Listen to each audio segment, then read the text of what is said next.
The stagecoach rattled to a halt, sending dust swirling through the dry Arizona air as Abigail Porter clutched her worn leather satchel filled with books, the only companions she had trusted during the long journey west. Through the window, she glimpsed Jerome, a mining town precariously perched on the side of Cleopatra Hill, its wooden structures clinging to the steep terrain like stubborn prayers. It was 1885, and she had traveled over 2,000 miles to marry a man she had never met, armed with nothing but a Cambridge education that had made her an outcast back east and would likely do the same here. "End of the line for you, miss," the driver called, already unloading her trunk. "Welcome to Jerome." Abigail stepped down from the coach, her boots meeting the dusty Main Street as she straightened her navy traveling dress. At 23, she had abandoned everything familiar: her family's disappointed faces, the whispers about being too learned for her own good, and the suffocating knowledge that Boston society had no place for a woman who could speak 3 languages and debate economic theory. "Miss Porter." A tall man approached, his weathered face partially hidden beneath the brim of a worn Stetson. "Yates Fullerton. I'm here on behalf of my brother, James." Abigail's heart sank. "Your brother? I was expecting. James took ill 3 days ago, pneumonia." The man's eyes, a startling blue against his sun-darkened skin, held genuine regret. "He passed yesterday morning." The world seemed to tilt beneath Abigail's feet. "I see." She managed to keep her voice steady despite the sudden hollowness in her chest.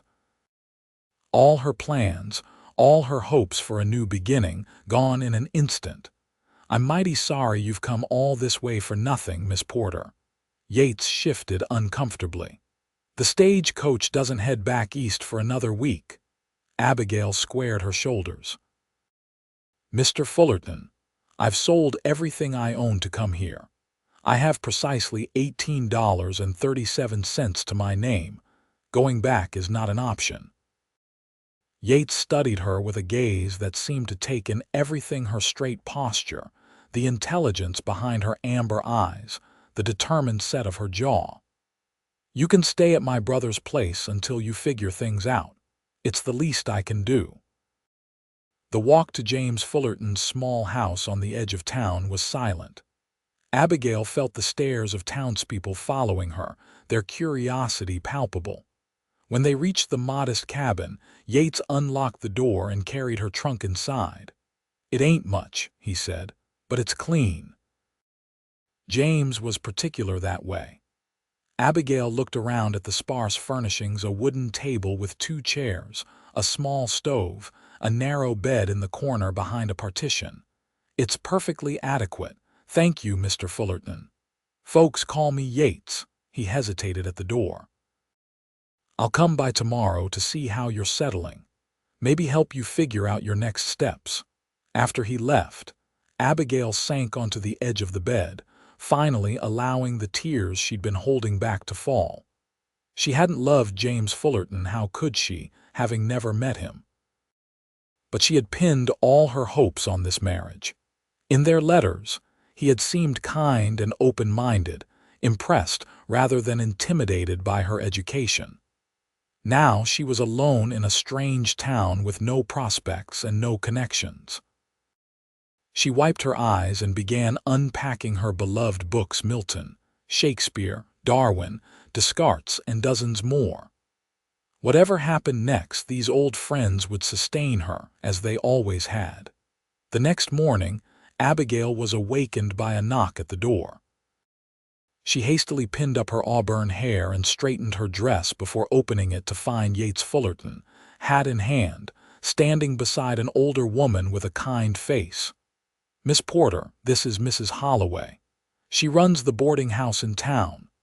"How do you do?" Abigail said, extending her hand.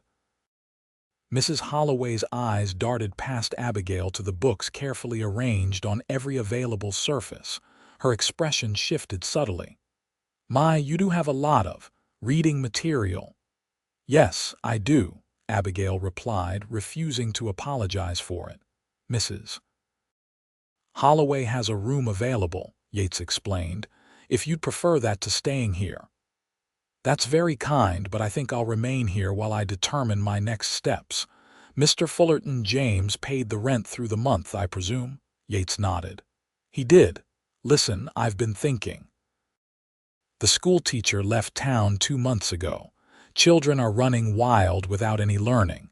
Maybe you could— Oh, Mrs. Holloway interrupted. I don't think that would be suitable. The town council is looking for someone with proper training. Cambridge University isn't proper training. Abigail asked before she could stop herself. Mrs. Holloway's eyes widened. You attended university? A woman? I did. I studied literature, mathematics, and natural sciences. The woman took a step back as if Abigail had admitted to something scandalous. Well, I should be going. Good day to you both. After she hurried away, Yates let out a low whistle. You sure know how to make an impression. I apologize if I've made things awkward. Don't apologize. It's refreshing. His eyes crinkled at the corners when he smiled. I've never met a woman who went to university. Most men find it off-putting. Most men are fools. He gestured to her books. James mentioned you were educated, but he didn't say how much. He was proud to be marrying a woman with brains. Something warm flickered in Abigail's chest. He seemed like a good man from his letters. The best.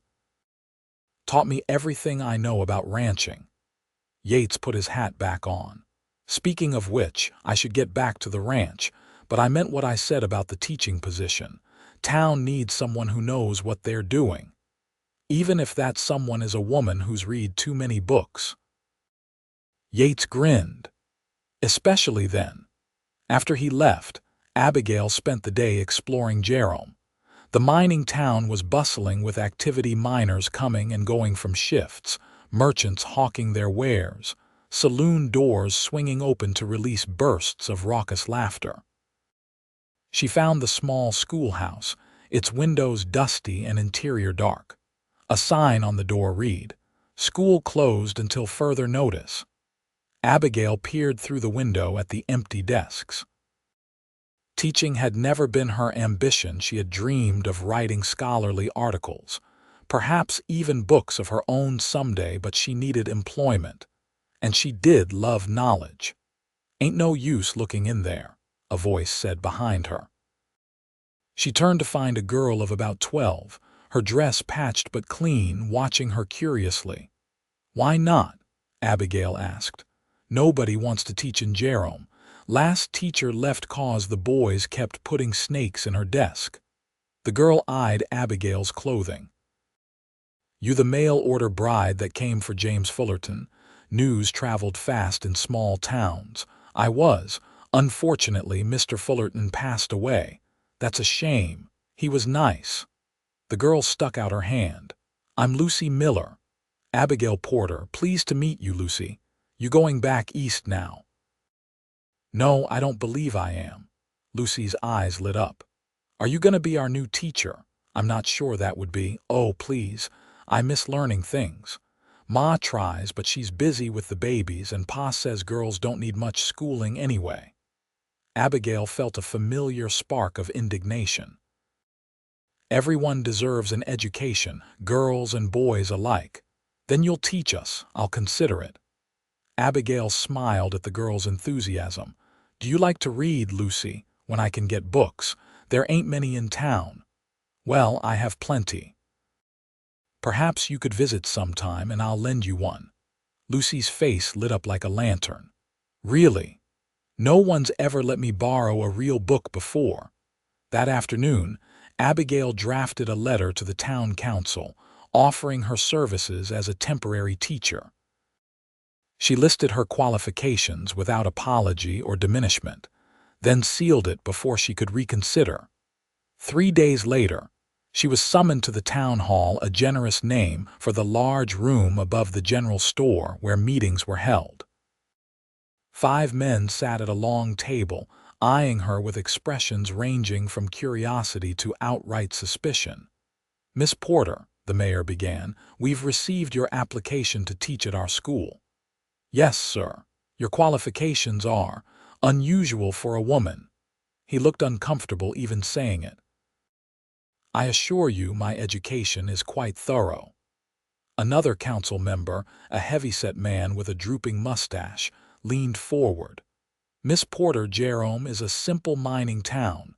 We need our children taught reading, writing, and figures, practical things. Not," he gestured vaguely, "whatever they teach ladies at fancy Eastern universities." Abigail kept her voice level. "I can certainly teach the basics, Mr. Dawson, Harold Dawson. I own the Mercantile, Mr. Dawson. I'm well versed in educational fundamentals. But I also believe children benefit from exposure to broader knowledge, history, science, literature." "Science?" A thin man with spectacles scoffed. "What do girls need with science?" "The same things boys need with it, I would imagine," Abigail replied, earning a few shocked looks. Understanding of the world around them. The men exchanged glances. The mayor cleared his throat. "Miss Porter, we appreciate your offer, but we're concerned your advanced education might be more of a distraction than a benefit." "A distraction? From what exactly?" "From practical matters. Girls here will grow up to be wives and mothers. Boys will work the mines or ranches. Too much book learning might give them unrealistic expectations." Abigail bit back a sharp retort. "I see. Thank you for your time, gentlemen." She left the town hall with her back straight and her cheeks burning. Outside, she nearly collided with Yates, who was tying his horse to the hitching post. "Whoa there," he said, steadying her. One look at her face told him everything. "They turned you down." "Apparently, I'm too educated to teach children how to read." She couldn't keep the bitterness from her voice. Yates shook his head. "Bunch of backwards thinking," he stopped himself. "I'm sorry, Abigail, it's their loss." It was the first time he'd used her given name. "Thank you, Yates, but I still need to find employment of some kind." "Actually, that's why I came to town. I've got a proposition for you." He gestured to a bench outside the general store. "Mind if we sit?" Once seated, Yates explained. "My ranch keeps proper books, accounts, expenses, that sort of thing. Since James died, I've been trying to manage it myself, but numbers ain't my strong suit. I need someone who can handle the accounts and correspondence." Abigail looked at him skeptically. "You want to hire me as your bookkeeper and secretary, I suppose?" "It wouldn't be full-time, maybe 2 or 3 days a week, but it would be steady pay." "Why me? Surely there are others in town who could do this work." Yates rubbed the back of his neck. "Truth is, I saw those books in your cabin, the way they're organized, all neat and such. And I remembered James saying you wrote the most precise letters he'd ever received from a lady. I figure anyone who can make sense of all those big ideas can make sense of my ranch accounts." Abigail considered the offer. It wasn't her dream position, but it was respectable work that would utilize at least some of her skills. "I accept, Mr. Fullerton. When shall I begin?" "Tomorrow. I can send my wagon for you around 9. As she watched him mount his horse and ride away, Abigail felt a flutter of something like hope. Perhaps Jerome had a place for her after all. The Fullerton Ranch was a sprawling property about 5 miles outside town. The main house was larger than Abigail had expected, a 2-story structure with a wide porch and tall windows. Several outbuildings and corrals surrounded it, and beyond stretched fenced pastures where cattle grazed under the Arizona sun. Yates met her at the door, looking oddly nervous. "Welcome to Circle F Ranch," he said, leading her inside. "Office is this way." The interior was surprisingly refined, polished wood floors, sturdy furniture, and bookshelves lining one wall of what appeared to be a comfortable sitting room. "James liked reading too," Yates explained, seeing her surprise. "Not as much as you, but he appreciated learning. Our Ma was a schoolteacher back in Ohio before she married Pa. He showed her to a small room off the main hall, furnished with a desk, chair, and filing cabinet. This is where James handled the business side. It's yours now for whenever you're here. Abigail set down her satchel. It's perfect. I'll leave you to get acquainted with the books. Lunch is at noon. Rosa, our cook, makes enough to feed an army. Just follow your nose to the kitchen when you're ready. Left alone, Abigail examined the ledgers and correspondence files. James had been organized, but there were still gaps and inconsistencies she could identify immediately. She rolled up her sleeves and got to work, losing herself in the numbers and notes. By noon, she had sorted through 3 months' worth of accounts and identified several discrepancies that needed investigation. She was making notes when a knock at the door interrupted her. Mr. Yates says to remind you about lunch. A young Mexican woman stood in the doorway, smiling. You must be Rosa. Thank you for the reminder. I lost track of time. He said you might. Rosa's eyes twinkled. He says you have a mind that gets busy with important things. In the kitchen, Abigail found Yates and 2 ranch hands already seated at a large table. They stood when she entered, an unexpected courtesy. Miss Porter, this is Miguel and Daniel, Yates introduced the men. Boys, Miss Porter is our new bookkeeper. The men nodded respectfully, though Abigail didn't miss their curious glances. You finding everything all right? Yates asked as Rosa served a hearty stew. Yes, though there are some inconsistencies in the cattle tallies from March. I thought perhaps you could explain them after lunch. Daniel, the younger of the 2 ranch hands, raised his eyebrows. You found that already? James had us searching for those missing figures for weeks. Numbers tell stories if you know how to read them, Abigail replied, surprised by the genuine interest in his voice. Like books. Very much like books. After lunch, Yates took her on a tour of the ranch. His pride in the operation was evident as he explained their breeding program, grazing rotation, and plans for expansion. James and I built this from nothing, he said as they stood on a rise overlooking the property. Our pa died when we were young. Ma remarried a man who didn't much care for us. We left Ohio at 16 and 14, worked our way west doing any job we could find. Saved every penny until we could buy our first parcel of land. You've accomplished a great deal, Abigail said sincerely. James was the brains, I'm just the muscle. Yates looked away, his profile strong against the azure sky. He was so excited about you coming, said your letters showed a mind sharper than any man he'd corresponded with. I'm sorry I never got to meet him. He would have been good to you. Better than most men know how to be to a woman with your gifts. The sincerity in his voice touched something in Abigail. And you, Yates, does a woman's intellect intimidate you? He turned to face her fully, his blue eyes serious. No, madam, it impresses the hell out of me. Over the following weeks, Abigail settled into a routine. 3 days a week, she worked at the ranch, organizing accounts, writing correspondence, and gradually implementing improved systems for tracking expenses and profits. The other days, she explored Jerome, slowly making acquaintances if not friends. Lucy Miller became a frequent visitor to her cabin, borrowing books and sitting with Abigail for impromptu lessons. Soon, Lucy began bringing other children, her brother Sam, the blacksmith's daughter Emma, and twins from the mining supervisor's family. Miss Porter, Lucy announced one afternoon as the children were preparing to leave. You should start a proper school. Not in the schoolhouse since the council won't let you, but somewhere else.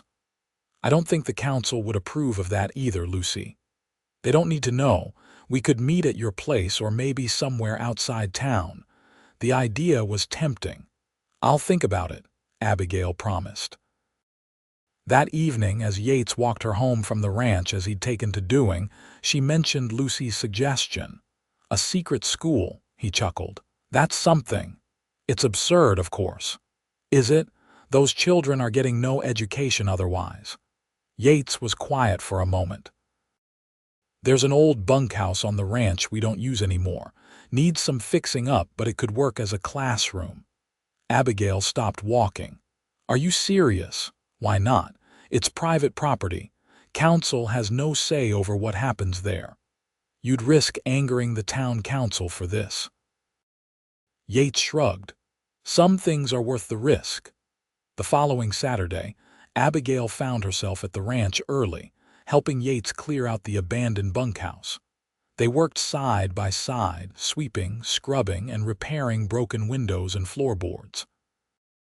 "This was thoughtful of you," she said as they took a break, sitting on the porch steps with glasses of lemonade Rosa had brought. "It's nothing. Place needed cleaning anyway." "It's not nothing. Most men would consider me a troublemaker." Yates wiped sweat from his brow, leaving a smudge of dust. Without thinking, Abigail reached out to brush it away. Her fingers lingered against his sun-warmed skin for a moment too long. "Sorry," she murmured, withdrawing her hand quickly. "Don't be." His voice was rough. Abigail, the sound of approaching hooves interrupted whatever he'd been about to say. Miguel rode up, his expression urgent. "Boss, there's trouble at the north pasture. Fence is down and the new heifers got out." Yates stood immediately. "I have to go." "Will you be all right finishing up here?" "Of course." "Go." She watched him ride away, trying to ignore the warmth in her chest that had nothing to do with the physical labor. By the end of the day, the bunkhouse was transformed. Simple benches and tables salvaged from storage created a functional, if basic, classroom. Abigail arranged her own books on shelves Yates had installed, creating a small library. When she finally returned to town that evening, escorted by Daniel since Yates was still dealing with the escaped cattle, Mrs. Holloway was waiting on her doorstep. "Miss Porter," the woman said, her tone cool, "there's been talk." "Has there? About what?" "About you spending entire days at the Fullerton ranch, unchaperoned. About children visiting your home for what some say are unauthorized lessons." Abigail unlocked her door.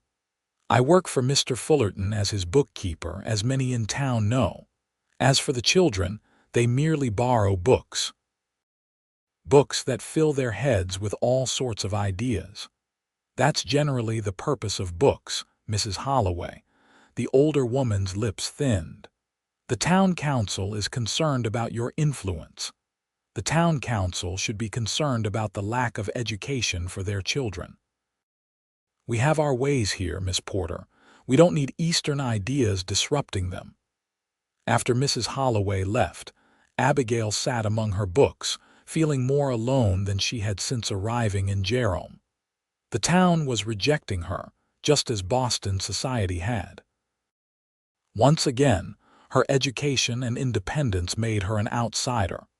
The next morning she was awakened by insistent knocking. She opened the door to find Yates, his expression grave. "Mayor Thornton came by the ranch this morning," he said without preamble. "Warned me against letting you use the bunkhouse as a school." Abigail's heart sank. "I see. I told him what happens on my property is my business." Yates stepped inside, closing the door behind him. "But there's more. They're stirring up trouble in town, saying it's improper for you to work at the ranch, that your ideas are dangerous. Perhaps I should leave Jerome. Is that what you want?" She looked around at the small cabin that had become her home, thought of Lucy and the other children eager for knowledge, of the work at the ranch that gave her purpose. "No, but I don't want to cause problems for you either." "Abigail." He moved closer, his eyes intense. "I don't give a damn what they think. The question is, are you willing to stand your ground?" "I've been standing my ground my whole life, Yates. It gets lonely." He took her hand, his calloused fingers gentle around hers. Not this time. This time you're not alone." The warmth of his hand around hers felt like a promise. For the first time since arriving in Jerome, Abigail felt truly seen and accepted. "Then yes, I'm willing to stand my ground." That Monday, 5 children arrived at the ranch for their first official lesson. By the end of the week, there were 12. Abigail taught reading, writing, and arithmetic, but also introduced basic science, history, and literature. She was careful to balance practical skills with broader knowledge, knowing the children needed both to thrive. News of the outlaw school, as some in town called it, spread quickly. Some parents withdrew their children, fearful of council disapproval. Others, seeing the excitement with which their children returned home, talking of experiments and stories and new ideas, stood firm. Yates watched it all with quiet approval, often sitting in during the last hour of lessons, listening as intently as any of the children. Sometimes, after the students had gone home, he and Abigail would walk the property, discussing the day's lessons or ranch business. "You're a natural teacher," he told her one evening as they sat on the main house's porch, watching the sunset paint the desert in gold and crimson. "I never thought I would be. Teaching wasn't part of my plan." "What was your plan? Before coming west, I mean." Abigail hesitated. "I wanted to write. Academic papers, perhaps books on literature and philosophy." "Why don't you? Women aren't taken seriously in academic circles. My professors made that abundantly clear." Yates leaned forward, elbows on his knees. "So write under a different name. Use initials instead of your full name. There are ways." The simplicity of his suggestion stunned her. "I hadn't considered that. You should. The world needs your ideas, Abigail." His faith in her was overwhelming. In that moment, looking at his earnest face in the fading light, Abigail realized she was falling in love with Yates Fullerton. The thought terrified her. Their relationship existed in a delicate balance, employer and employee, friends and allies. Disrupting that balance with romantic feelings could ruin everything she'd built in Jerome. So she buried her feelings, focusing instead on her teaching and ranch work. But sometimes, she caught Yates watching her with an expression that made her wonder if he might feel the same way. 6 weeks after the outlaw school began, tragedy struck. A mine collapse trapped 15 men underground. The entire town mobilized for rescue efforts, with Yates and his ranch hands joining immediately. Abigail helped the women prepare food and bandages, but felt increasingly frustrated by her limited role. When she overheard the mine engineer lamenting the difficulty of calculating air supply for the trapped men, she stepped forward. "I can help with those calculations," she offered. The engineer, exhausted and desperate, didn't even question her. "Show me what you can do." For the next hour, Abigail worked through complex calculations of volume, oxygen consumption rates, and time estimates. Her work provided crucial information for the rescue team, helping them prioritize their efforts.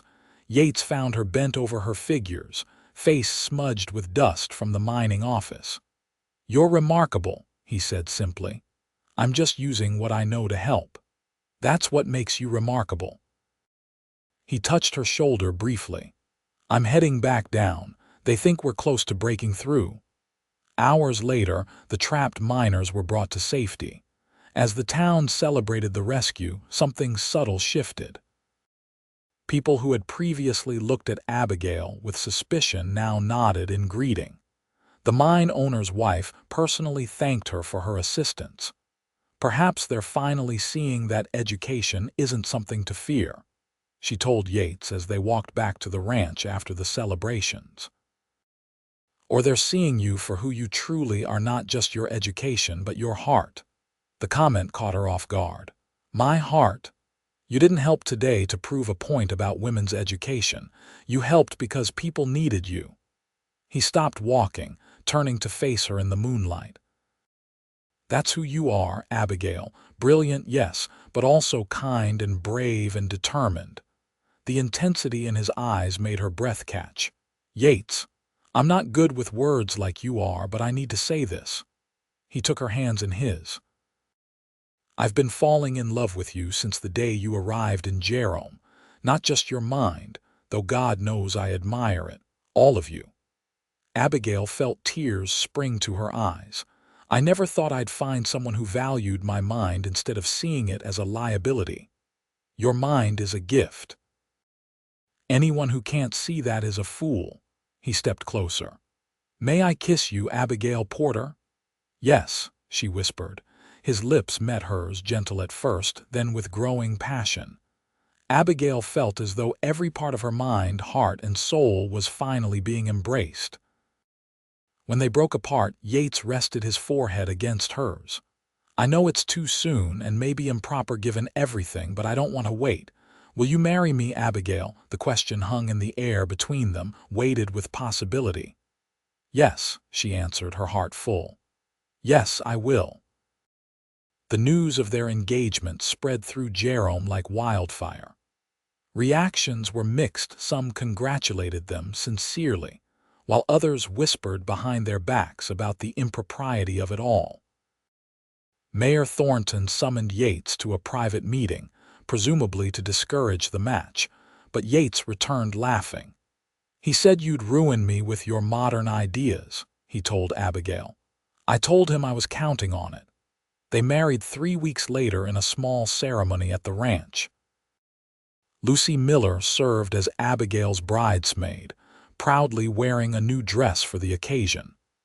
Many of Abigail's students attended, along with their families, and the ranch hands who had become like family. To Abigail's surprise, several prominent townspeople came as well, including the mine owner and his wife, who had become quiet supporters after the mine rescue. You've won them over, Yates whispered as they danced at their small reception. Not all of them. The council still refuses to officially recognize the school. Give it time. Change doesn't happen overnight. Their life together settled into a rhythm that suited them both. Abigail continued teaching at the bunkhouse school while managing the ranch books. In the evenings, she began writing scholarly articles under the name A.P. Fullerton, submitting them to Eastern publications. To her astonishment, her first article on contemporary American literature was accepted by a respected journal. When the publication arrived months later, Yates insisted on framing it and hanging it in their bedroom.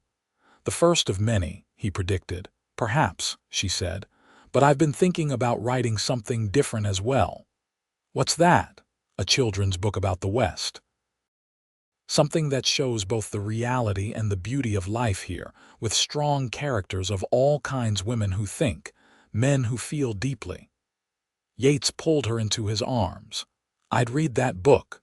You'd have to. You're married to the author, he laughed, spinning her around their bedroom. Best decision I ever made. A year after their wedding, the town council finally relented. With enrollment at the outlaw school growing to include nearly 30 students, and with several prominent families supporting it, they officially offered Abigail the position of schoolteacher for Jerome. Does this mean you'll accept our conditions on curriculum? Mayor Thornton asked when they presented the offer. It means we'll discuss them as equals, Abigail replied. The children deserve both practical skills and broader knowledge. I won't compromise on that. Surprisingly, the mayor chuckled. James always said you had spirit. Seems he was right. You knew my brother would have approved of how things turned out, Yates said later when she recounted the conversation. I think he arranged it in a way, Abigail said thoughtfully. If he hadn't written to me, if he hadn't passed away before I arrived, we might never have found each other. I'd have found you somehow, Yates insisted, drawing her close. Some things are meant to be. In the spring of their second year of marriage, Abigail discovered she was expecting their first child. She continued teaching until the month before her delivery, and even then held special sessions at their home for advanced students. Most women would be resting, Yates observed, though his tone held admiration rather than criticism. Most women haven't spent their lives fighting to use their minds, she replied. I don't intend to stop now. Their son, William James Fullerton, was born on a clear October morning. Looking at his tiny face, Abigail felt a new kind of love bloom within her, no less intense than her love for knowledge or for Yates, but somehow more primal and protective. He has your eyes, Yates said, his voice thick with emotion as he held his son for the first time. And your chin. Abigail touched the baby's face gently.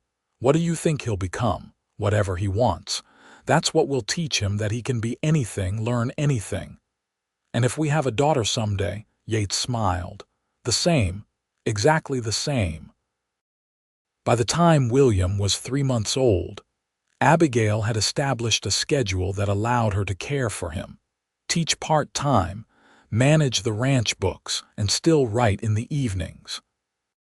Her first children's book, The Clever Cowgirl, had been accepted by a publisher in Chicago and was scheduled for printing the following year. You're amazing, Yates told her one evening as she nursed the baby while proofreading her latest article. How do you do it all? I have help, she replied simply. You, Rosa, the older students who assist with the younger ones. No one accomplishes anything truly worthwhile alone. As William grew, the school grew with him. The bunkhouse was expanded to accommodate more students, and Abigail hired an assistant teacher, Lucy Miller, now 18 and determined to follow in her mentor's footsteps. I want to go to university someday, Lucy confided. Like you did. You will, Abigail promised. Times are changing. It will be easier for you than it was for me. The town of Jerome changed too. The initial resistance to Abigail's education gradually transformed into community pride. When her children's books began winning awards and her scholarly articles were cited in Eastern universities, local merchants displayed copies in their windows. Jerome's own literary lady, the newspaper called her in a feature article on the 5th anniversary of her arrival. They act like they embraced you from the beginning, Yates observed with a laugh. People often rewrite history to make themselves more comfortable with change, Abigail replied. I don't mind. What matters is that the children now have opportunities we could only dream of when we started.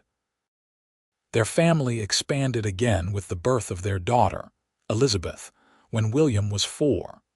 Watching Yates cradle their newborn with the same wonder he had shown their son, Abigail reflected on the journey that had brought her to this moment. She had come to Jerome as a mail-order bride, too educated for the town's liking, expecting to subdue her intellect to fit in. Instead, she had found a man who treasured her mind, a community that eventually recognized her worth, and a purpose that united her passions for knowledge, writing, and helping others. What are you thinking about? Yates asked, noticing her contemplative expression. How differently things might have turned out, if you hadn't been so accepting of my education, if you hadn't encouraged me to keep teaching and writing. You would have found another way. You're too determined not to, perhaps, but it would have been a harder path. She took his free hand, lacing their fingers together. Thank you for seeing value in my mind when others saw only a problem. Your mind was the first thing I fell in love with, he admitted. The way you organized those books in James's cabin, how quickly you understood the ranch accounts. But then I got to know your heart too, and I was done for.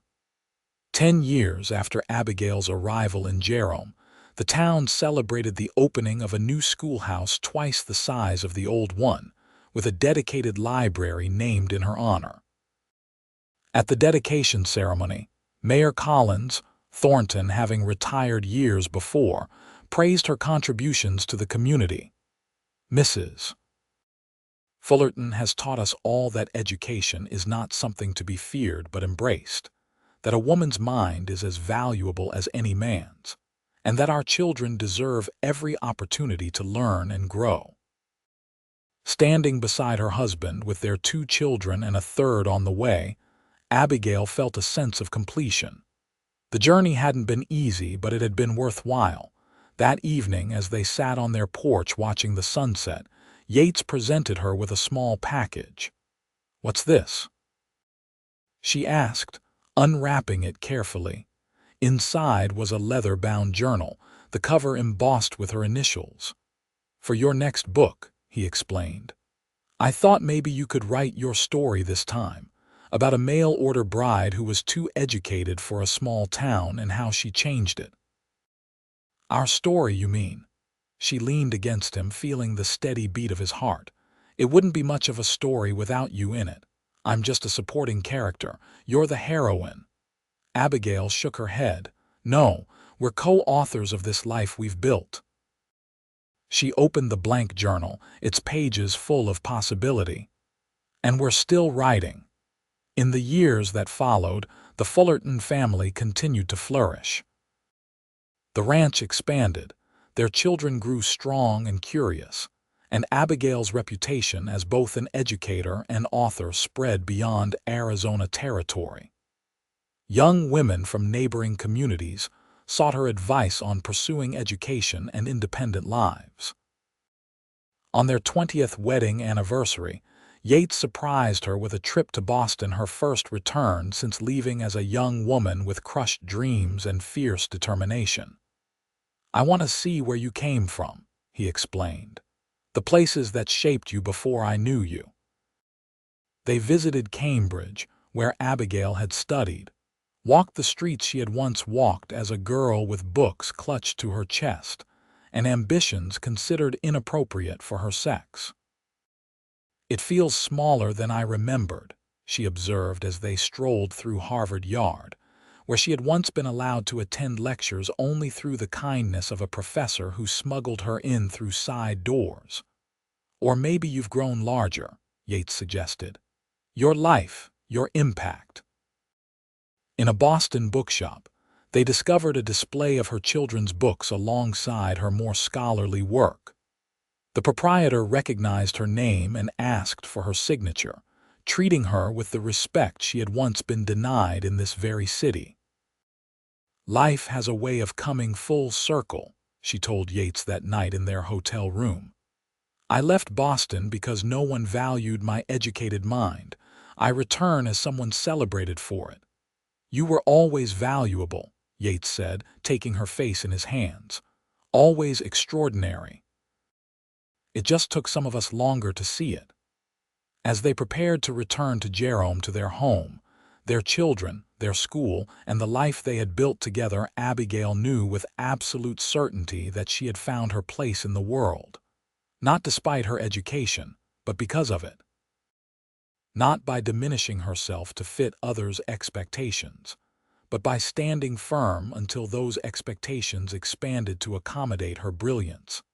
And most importantly, she had found a partner who had never once asked her to be less than she was, who had, in fact, always encouraged her to be more. "Ready to go home?"